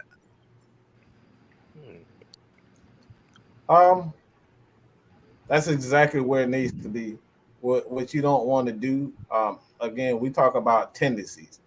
And when you know a team is going to be in man, you know how to call plays. So it's like what Dean Pease is doing is we're getting out again those tendencies. Dan Quinn, we knew every third down he gonna play that cover three, and they gonna hit the exact same spot every time, each time. It didn't matter if we were 30, 40 yards away. Somehow they was going to get it, all right, because of tendencies. So when I see Dean Pease actually mixing things up, when, he got guys like Richie Grant, who's young, and he has that athleticism, Isaiah Oliver, the athleticism, AJ Terrell, the athleticism, they can start to get to those things. They can get to the balls that, a older Eric Harris can't get to. He can get to balls that Harmon can't get to. So it's all about changing the tendencies, and that's what you don't want. Like, you want to catch the offensive line off guard. You don't want them to know every time you're gonna come in the A gap. You want to come in the C. You want to come up from each corner, right side, left side. Like, you want to keep switching it up. So like I love it. Okay. Yeah, because you do not want to be out here running the same exact defense 4-5 plays in a row. Because for any smart quarterback, it just takes two times to run that play. Yeah. You run it 3, 4, 5 times. Oh, you might as well automatically put a damn 6 on the board because they're gonna find it. Right. And if I can chime in for a second, you also got to figure out, because you just got to practice what you preach too to these players. Like you have to, as the word of the week has been believe. You got to believe in your own system to implement it to the players so that they can execute well. And he was talking about in that press conference, with that deep pass given up by CJ Board to TJ Green, that was on a cover one. And he's like, hey, if I just give up on my beliefs immediately after like a certain play had happened, that's not going to look good for the players. So I just got to make sure that I'm sticking to my beliefs and that things will pan out because the players are buying into what I'm selling. And we actually have an impact in that too. So it's like we ran that same play like 2 plays later and it worked. So you just got to take a look at if a play is failing, why did the play fail? And where can we improve on that? And if a play is successful, hey, let's hone that in, but let's also make it look a little bit different next time we can succeed more. What Marquise, Money Man, what y'all got on that question? No, I mean, I agree. I mean, what Mike and what Noah said is right on. You got to be able to believe in your system. Also, you need to be able to, it's the element of surprise. You don't want to be predictable. So you got to remember the offense coordinators got to earn their check too. So they're gonna be able to scheme up things from the zone when they see your safeties drop back or one drop down and that's cover 3, or they split, they flare out. They're gonna say that's cover 2 or if you wanted quarters or whatever like that. So they're gonna be able to scheme and zone some things up, and they're gonna get theirs. You're not gonna see, you never see the end of the game where offense has 0 yards. So they're gonna get their yards, But I think as long as we can continue to integrate our system, integrate DNP's integrate his system, and the players believe in it. Show some versatility, playing man and zone to get comfortable because not everybody's comfortable playing zone. Not everybody's comfortable playing man, especially on the corners, linebackers. That's a lot of stress on them, and sometimes it's different. So even though they've been playing football for pretty much most of their lives, it still takes some getting used to playing with your back to the quarterback, and not being able to, get your head around and certain things like that. So I think we headed in the right direction. Defense looking good. Like I said before, we ain't playing a real quarterback this week. I wouldn't consider him a real quarterback. Watch you go out there for like 700 yards, something crazy. But he got a lot of heart, though. He got a lot of heart, man. But no, I mean, that boy got a lot of heart, man. He got heart, but heart and talent don't. It's not synonymous. You know what I mean? No, I get that, but you see, Team Tebow had a lot of heart. He won games too. You know what I mean? Sometimes that heart. Got a lot of heart. Stephen got a lot of heart too. You know what I'm saying? That don't mean. Listen, I'm with that. I'm with all that. Listen, I want the smoke on Sunday. I want all the smoke. Yeah. On Sunday, I want all the smoke, like we say up here. I want all the smoke. I know they got to focus on Scary Terry. I know they got to focus on Gibson. But the one guy I'm looking at is Logan Thomas, because he can hurt you too. Yeah, I think their game plan. I think their game plan coming in, they're gonna try to stretch us. They can't go vertical. I think they're gonna go lateral and with Scary Terry and use some things, dink and dunk screens, bubbles, some little outlets, and let the playmakers make plays after the catch. I think that may be the biggest because the quarterback's you're not worried about him throwing the ball down the field and putting, doing pinpoint passes. Running away from us. It's gonna be salsa time on Heineke, baby. We're gonna have Heineken and some salsa, baby. Back to when Popcorn Movie said, with the man switching up from the man and playing the zone too deep or whatever. I had an issue with it first when I was seeing it. That it was leaving the middle wide open. So I guess what DPs is thinking is, well, I'd rather keep everything in front of me than for them to get it behind me. I'd rather give up this 4 or 5 yard passing completion than for them to go back and catch 30 or 40 yards on me. I do commend DMPs for the third downs because when we had Dan Quinn, they be so far back, and I'd be like, oh my goodness. I'm like, what are you doing? You be taking the special teams out there going for a punt. Exactly. Like, why are they so far off? Like, it was terrible. Like, oh man, it's 3rd and 2. Prepare for the 15-yard play. They got 10 yards of cushion. I was about to say, here at AFN, we had a nickname for that defense. Oh man, we called it the Suki Honda Amber Rose Slut Walk defense. Oh, yeah. oh, Like a freak at the cut part, everybody getting a Oh. turn. Yeah. Shit. I'm like, you was looking like 3rd and 31. Shit, we got this. 3rd and 15. Yeah. Shit, we got this. But Don't let it of, don't let it be 3rd and 1. It was automatic. No.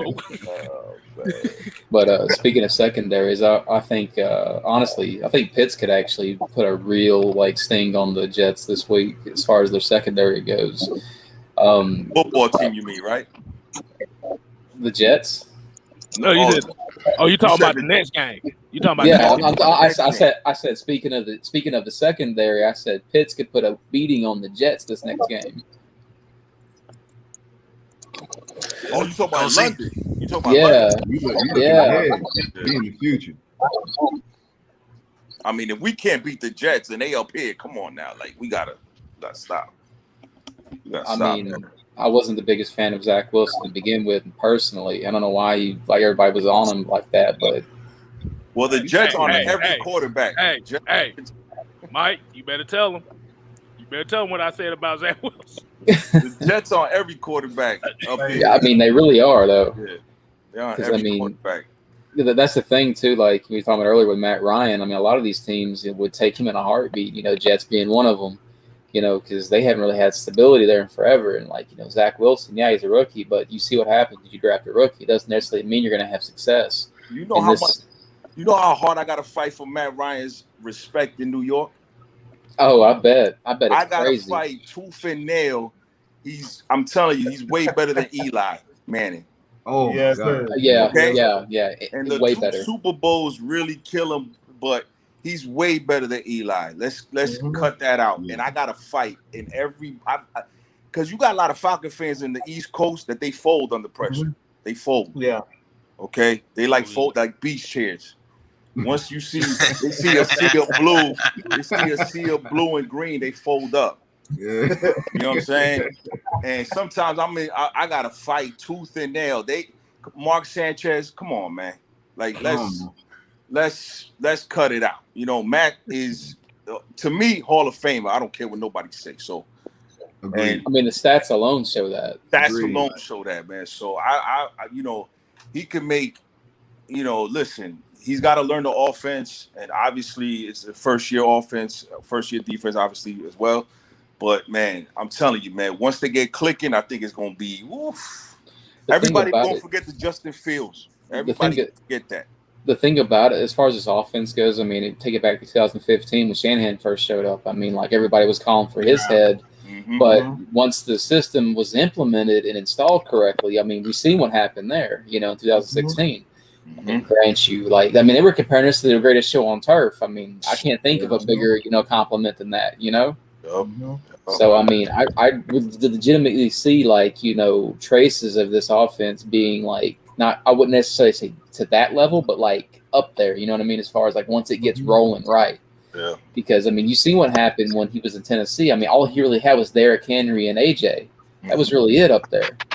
But, you got way more weapons here. So, his plethora of plays are just going to be it's going to be immense as far as what he could actually because he has things that he could have done, he could do here that he wasn't able to even do in Tennessee because he just didn't have the personnel to pull it off. He didn't have a Kyle Pitts or, a Calvin Ridley that can run routes like that or even, it's just the possibilities are just crazy as far as what can be done with this system once it gets rolling. And like I said last week on the last week's show, you're looking at about midweek or probably about 1 or 2 games after the the bye rather, and I can see this system really taking off, really taking off.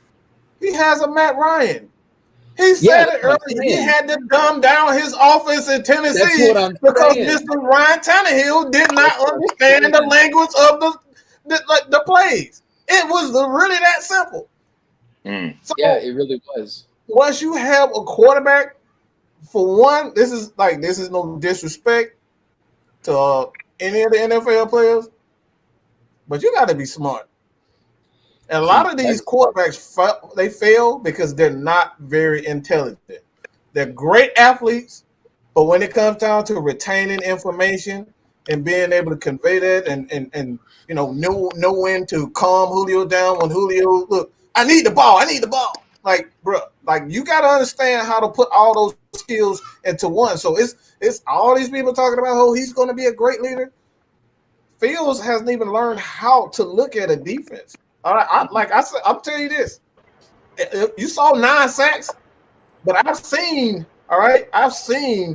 plenty of times where Justin Fields, he could have thrown the ball away. He could have seen a rusher coming. You know, certain movements the defense is making. You got to be able to see all those things and get rid of the ball. You know, get rid of the ball quicker, move to this side, move to that side. Like you got to be able to do these types of things. You got to make the movement. So, like if you want a clear representation of what I'm saying, go back to Atlanta Falcons YouTube channel and watch DJ Shockley.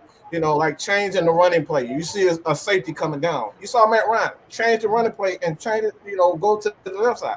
These are the small things that you have to understand, and you got to be able. You got to be able to do those types of things. So, Maggie, what you got? I'm about to interrupt, and it's going to be all off topic, but why is always men on the show? Where the women? I know we got a fan base of women that are Falcons fans. I'm sick of it. There. You got one. You got a couple of men here. You just got to get them on. No. Oh, I mean, do I gotta show up every day to put some feminine energy in this? You know, it's too many hard legs up in here. Where the women? Women, I have to put a wig get on here. Come on now. You gotta put a wig on. No, don't do that. Getting back to what Mike was saying though, like as far as I didn't mean that disrespectfully, Maggie, but it's Oh no, I just wanted to joking. Y'all good. Yeah. I just wanted to make a point about that. I mean, being a cerebral quarterback is one trait that a lot of casual fans just dismiss. And that's what makes like Tom Brady so great. That's what like makes Aaron Rodgers so great. That's what makes hell even Matt Stafford. I mean, so we see what happened with him when he went to LA, because like Detroit, like is statistically the worst NFL franchise in the game. Period. Like from a statistical standpoint, and you see what happens when a quarterback is able to unleash that cerebral part of his brain on a game. It changes the dynamic of how a team approaches them, and you know, like having the ability to really call upon that, especially in key moments. Like for example, not to bring it up, but I mean it really emphasizes this. Like back in the Super Bowl when the Pats beat us.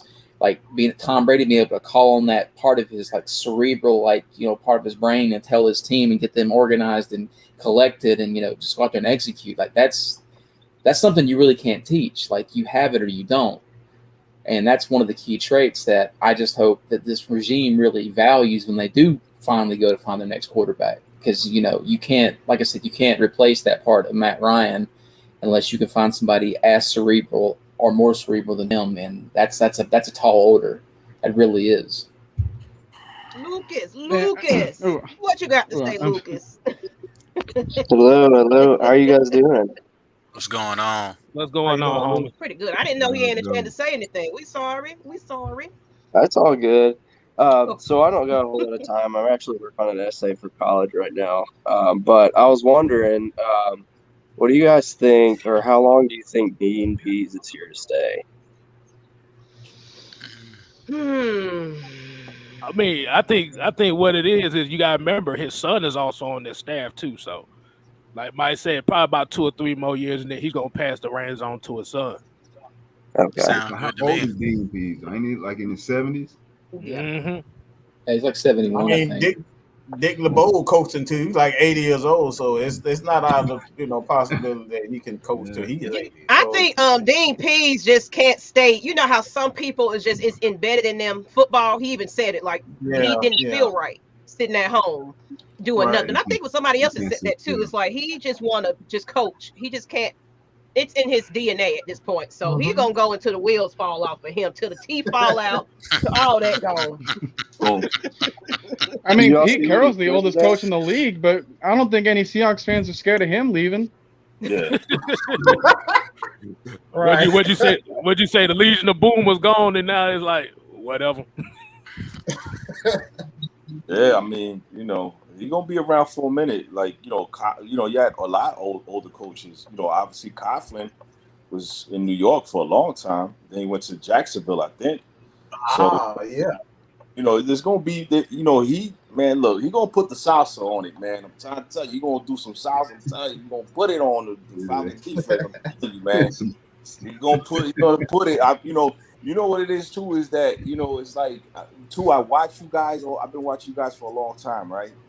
And I'm telling you, man. Appreciate that. Just got to be patient with what's going on now, man. It's all about patience, man. A fan's journey isn't an easy journey. Whatever team you pick, right? It's not an easy journey. So let me interrupt real quick. Asia, look, I put my stuff in a ponytail and kept it moving. Oh my God. We don't care about nothing, girl. I just need females. Asia, I look as dirty as the birds that we root for. And I'm still on here. And you can hide your camera queen. So for real, you can hide your camera. You ain't gotta be on camera. You don't gotta be on camera. You ain't gotta be. Don't be scared. Come on up in here and represent for those women. Gotta do that. Yeah, I got a question for the panel. How do y'all feel about them starting to mix Wayne Goldman into the run game instead of Mike Davis? I think you still got to keep Mike Davis involved. But what I would do, like you said, you running back by committee, have 3 running backs in there.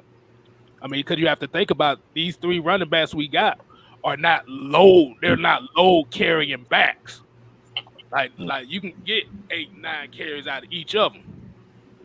So yeah, I would mix Wayne Gallman just to see where he's at as far as learning the offense. Because like I said, if he picked up the offense and he good, I'll give him a couple snaps. Relax. What do you guys think about Breathe. Let's breathe. Let's stop. Let's get these guys. He's a big back. You know how Michael Turner gets stronger as the season goes on. He's gonna get long. It's all about being able to wear down your opponent. This is what his offense is designed to do. This is why he went out and got Mike Davis. I don't know why I was about to say Mike Smith. I guess I'm probably thinking about Michael Turner, but Mike Smith, it's the same type of thing. As the season goes on, you're going to see Gallman. You're going to see Richie Grant. You're going to see all the players that we're not seeing. He's playing a long game. He's not worried about right now. I know the team is said they're trying to win.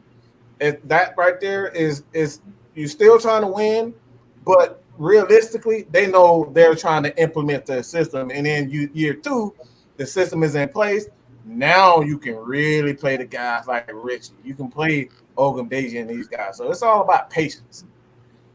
The one thing that kind of worries me, though, as far as Gallman goes, I would like to see him active just to have 3 backs on the active roster, just from like an injury point. Because like if you have one of these guys get hurt, I mean, you're down to 1 back now. What are you going to do if they both are out, Patterson and, Davis are out for the game. We still got Keith Smith. Yeah, we still got Keith Smith, right? But, if you look at Mike Davis from this last game, though, like he actually had like a higher PFF grade than Patterson did. So, he had that kind of like, it's one of those games that don't really go on record. It's kind of like, like a standout game, but he actually had a really good game. It was like a 75 or something from this last game. And he did a really good job. So, it was a good pickup compared to what we had, like 100%.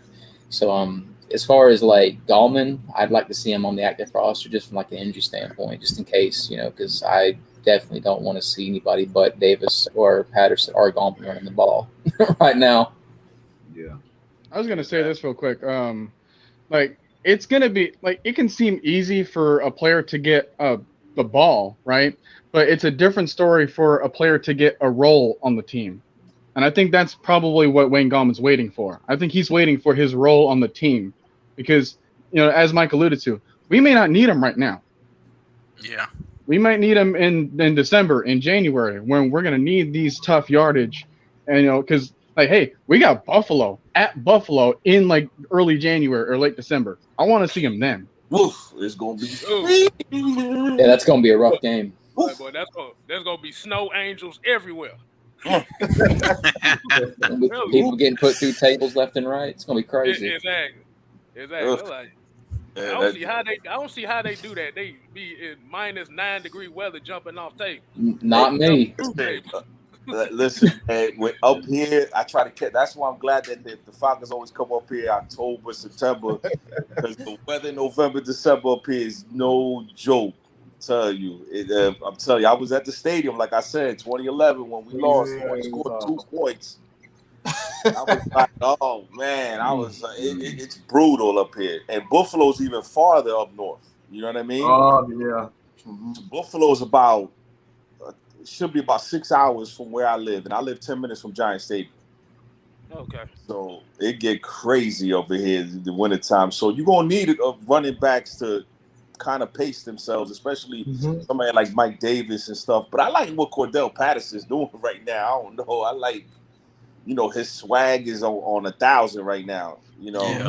So I'm with that, and it looks like Arthur Smith is learning how to use him a little bit better than when he was in Chicago and a couple of other places. I think he was in Minnesota too. I'm not that sure. Yeah. But they're learning how to use him, and I'm pretty sure they're gonna learn how to Mike and Gallman. They're gonna learn how to use these guys. So it'll be good, especially like the gentleman said. I can't really see the names, but especially when it comes to those. There you go. November games. There you go. Yeah. My bad. I was just trying to show the names. Yeah, I know. God, that's what I thought I was doing. Get this together. Get it together. Too many hands at the steering wheel. I got another quick question, if y'all don't mind. Go ahead. So I know Richie Grant. If I saw correctly, he was having some trouble learning the playbook and stuff. And I know you don't really see that a whole lot from other NFL players. What are your guys' thoughts about that? Do you think that's something to be concerned about, or just something he's going to have to kind of take one step at a time? Nah, I mean, go ahead, Mike. Go ahead. We see that all the time. We see it all the time. There's a misconception because the media is putting out instant gratification that we don't see it. This is why a lot of guys like Tim Tebow don't make it as a quarterback. Tim Tebow has a limited, he has a limited play set that he can run. You can't run certain plays with every quarterback. So the misconception is that a guy like Richie Grant, let's just say, I'm gonna say it as simple as this: not everybody is Ed Reed, okay? Just because you were drafted in the first round or second round, you're not going to be it. Just because you draft, it doesn't matter. All right, you still got to learn a playbook. All right, and as I said before, these playbooks are at the very least, 100 plays each on each side of the ball. Absolutely. Different variations. So they might have the same plays, but there's different variations of the plays, and you got to understand. All right, when I make this signal, this means go left. I make this, it means go right. So these are the things you got to kind of put up, and it's not easy. That's why I say the NFL game is not for dummies. If you want to be a dummy, go play baseball, because all you got to do is look for a curveball or fastball, and that's it. You know what I'm saying? I know baseball players might kill me for that, but football, try hitting 94-mile-an-hour fastball. You ain't got to worry about plays. You ain't got to worry about 100 different fastballs because there ain't but one fastball. You know, that's what I'm saying. It's different types of it's different plays in football because you're dealing with 11 guys, yourself and 10 other guys. So it's completely different when we talk about learning positions. And a lot of these guys, he came in playing strong safety, free safety, a little bit of some slot corner. So he didn't necessarily have a set position in college. So now he's in the NFL. They're looking like you're going to be the strong safety. You're going to be the free safety. Learn the free safety position. So it's these are the things that you got to take in consideration as far as like the players. They got to learn one position now. And like with Dean Pease, He want you to learn one position, but different types of responsibilities. He wants you to learn man. He wants you to learn zone. He wants you to learn how to be, zone blitz. Like he wants you to learn how to pass rush. Like Dean Pease, this is not a like a team. Because even Arthur, we see he got a wide receiver at running back. Okay, Cordero Patterson is a he's a wide receiver, and he got him. We got a quarterback playing tight end. So it's a complex team on both sides of the ball. So you kind of have to, when we talk about what Dirk Cutter is, all we knew was Dirk Cutter needed a whole bunch of wide receivers. That's all we knew, because we know damn well he wasn't gonna run the ball. This is not the same fucking team. Lord have mercy. And the other side of that too is like, let's take a look at the two safeties that were drafted around Richie Grant. Javon Holland is struggling in Miami, and Trayvon Merrigan in Vegas is hurt right now. So take that for what it's worth. Well, Hey, it's all about learning the game. You gotta learn. You gotta learn how to crawl before you walk. Hey, how y'all feel about doing that run pass option with Matt Ryan in like 1 yard situations? You can't do it all the time. Nah. You gotta break that. You gotta Not all break the that time, out but every. every No, once I in know a what you. while. I know what you mean. But we got a lot of people like, yeah, we need to run pass option game. Like, no.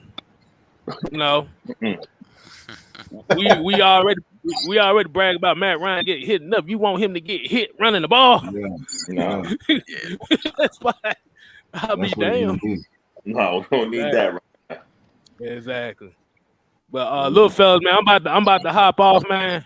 I go check on this baby girl, man. But like I said, I appreciate y'all. Appreciate you having me. Hey, salute to everybody, Yep, man. Salute appreciate to it. everybody.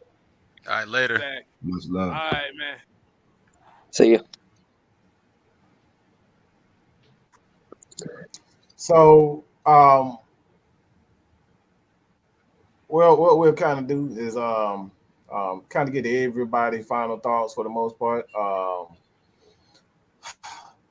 Let's start, Marcus. Let's go with you, and then we'll go to Lucas. All right. I mean, I Just think the final thoughts, anything to doing, with the season, coaching, it doesn't matter. yeah, I just give my final thoughts for like the upcoming game and everything. I mean, we gotta be mindful that it's a 17 game season now. So we only at game 4 coming up. So it's a lot of football left to be played. And I know one thing that Dan Quinn used to do, which I know he ain't here, and hate him or love him, whatever. But he broke the season down in quarters. He talked about the first quarter, the first 4 games, second 4, and you just look at it like that, put in perspective that you're not gonna win the Super Bowl in 1 game. You know what I mean? You're not gonna win the Super Bowl. Just granted, irregardless of your expectations of the for this team this year, we do have talent.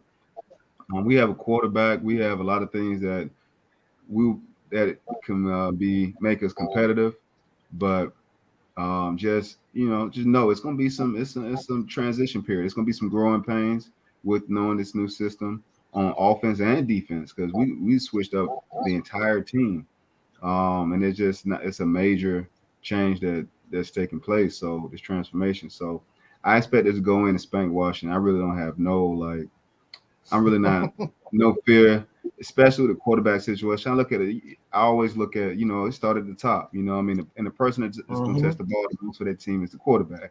So I look at him and it's like, okay, we good, we got that. Defense alone, I think we're gonna be straight. I think our offense, long as the offensive coordinator does his job, Arthur Smith, as long as he does his job, and I don't think he put Matt Ryan in positions where he could do any 7-step drops and putting things where he'll be doing naked bootlegs and having free runners after him. As long as he scheme it up and get the balls in the hands of our playmakers, I think we're gonna be all right. I think we win by at least 2 touchdowns, at least 2, 14 and better. So we'll see what happens. But that's my final thoughts for it. I appreciate y'all having me on too, man. This is definitely All right. Yeah, hope to see you again. Lucas. Yes, sir. So All right, last thought, man. Sure. So I guess with this game coming up, my biggest thing is like I know their quarterback situation ain't the best, but we can't underestimate it because they have a lot of weapons, and I mean they have a great defense. So I mean we can't really underestimate them per se. And I feel like they're probably going to try to take Cordell Patterson out of the game. So I'd like to see. Me personally, I would like to see the playbook open up to more guys, utilizing more guys, whether it's in the short passing game or in the run game. I'd like to see a little bit more of that. That's just kind of my final thing about that game. It won't break us and it won't make us, but definitely hoping that we bring out the win in this one. Noah's Ark. I don't have really thoughts, but I got 3 quick announcements for people. The first announcement is, well, it's not really much of an announcement, but it's just more of an update. Like, in case y'all don't really know me, I'm still a writer first, streamer second. So, like, I do I do a big recap of what goes on in the previous week too. So if you want to check that out, that'd be. I want feedback, y'all. So the second announcement is on Wednesdays. That's when I do my fantasy Q&A stream. It's just going to be that right now. And I'm going to be having a new co-host. So hopefully he's going to join on then. He said he's free. I haven't really had any conversations with him yet, but hopefully I can get to start on that. And then my third announcement is me and Twisted Torch have been in the works to start a new Saturday afternoon stream talking about the week 4 the next week preview of games. So I'm gonna split my my time up to be a little bit more comfortable for y'all. Yes, sir. So the fantasy Q&A streams are not going to be as long. They're not going to be 2 hours anymore. I still might drink to them like I did a little bit ago. But yeah, the week preview, like the Sunday and Monday games, those are going to be on Saturdays afternoons or Saturday evenings. So me and Twisted are going to get into that. Okay, man. With that being said, y'all already know how I do it, man. Luke, you got something? I don't know what that was.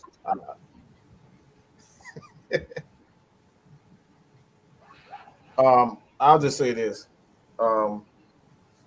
As I stated before, this is all about being honest. First and foremost, honest about what we all see. And 2, this is all about being positive. This ain't the platform to come here and cry, bitch, and moan about every aspect of what you don't like.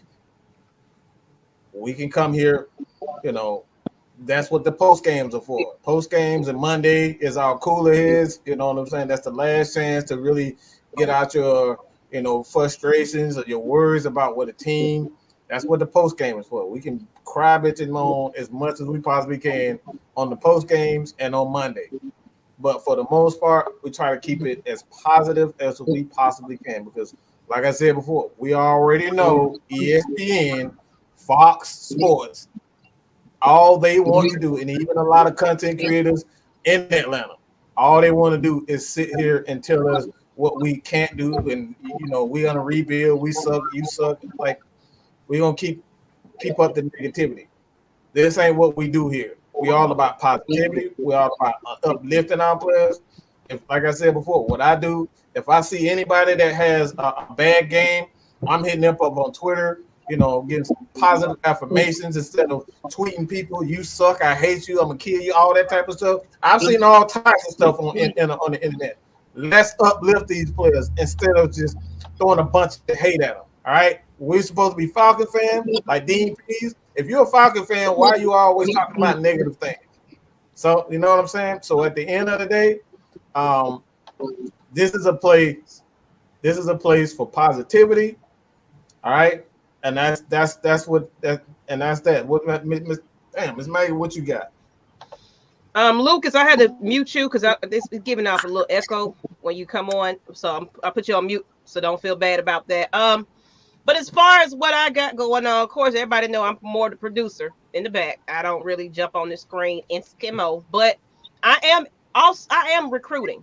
So we got people that's auditioning. I'm recruiting because we just definitely want to put some new faces to AFN. So I've been trying to find some more West Coast players to hook up with Noah for those people that are the people that watch a little later in the evening outside of Eastern Standard Time. We're looking for more recruits for that, as well as period. If you just want to talk Falcons football, y'all just got to hit up Miss Maggie T on any social media platform, as well as my email, msmaggieT, AtlantaFalconsNation.com. Look, I know y'all tired of seeing Matt, Mike, and K-Style, and Noah. Well, they ain't. No hell they ain't. They love Mad Mike. They love crazy ass Mad Mike. But no, I want to put a little bit more, of course, diversity. We just want to just open it up and expand it more to our fans because Atlanta Falcons Nation, we are. It's all about everybody. It's all about everybody. We don't discriminate. Of course, you ain't got to be a Matt supporter, but at least come on here with some sense. You know what I'm saying? So, with that being said, hit me up, audition, come on Friday shows and show us that you really want to do this thing because we love all talent. We really do. Get your stuff started. One of our new players is going to be on the Wednesday night show. He already started his YouTube. He was inspired by the Atlanta Falcons Nation team. You never know what this can become. Like Noah said, he is a writer first and a YouTuber next. So, and we open it up for him. So if you only want to be on a screen, we got a place for you to write. If you want to get your feet wet with that, come on, just do it. We definitely love it. We enjoy it. Y'all gonna probably see some of these faces back again. But that's all I got to say. Just go ahead and subscribe to all the channels. Atlanta Falcons Nation, Miss Maggie T. I'll be back on the scene. I'm back, y'all. I'm back. I'm feeling better. I'm coming on back. So appreciate everybody and all these people that done hung out with us. Mr. Hawaii over there just chilling in his sun. Mr. Hawaii. Over there in his sun while we in the pitch dark. But Lucas, I'm gonna put him off mute now. But we're gonna go ahead and call it out, y'all. You ready to go? Matt, Mike, I know K-Style normally close it out, but let's go ahead and just chop it up. At the end of the day, y'all already know we ain't here to play. I think I'm getting it right. K-Styles always said, we ain't here to play, we here to stay. Y'all ain't got to go home. You got to get the hell out of here. You got to get the hell up out of here. Come on, man. You got to say I'm a lady, all right? I don't get all I'm a lady. I'm a lady. Sip my drink, okay? It's Friday night, all right? Miss Maggie got other things to be doing, all right? I feel you on that one. Action. Thank you. Hey, man. All love. We love all y'all, man. Appreciate it for joining us. That's all we got to say about that. Lord. Y'all be blessed. All right. Thanks for having